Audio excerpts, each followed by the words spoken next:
Chennai atangin Tamil Nadu mizo tang khangte special train in anon homeka tuna hian Bairabi railway station anon route mek ani ei la hian counter somjet mai siamani a screening lo ti ani nga screening ti zo helai bus hawa hian an route zel don ani so the solo pia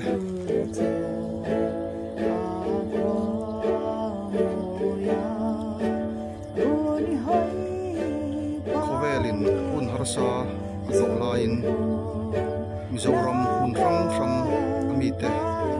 India ram hun rang atangin lo ho khom mega tuna hian Tamil Nadu atanga lo ho te lo ho masaber rally ani an lom khop mai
anh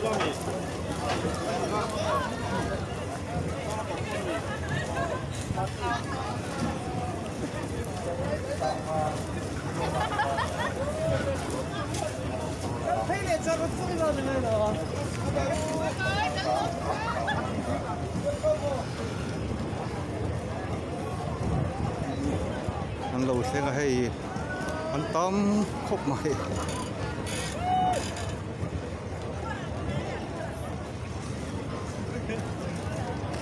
chuan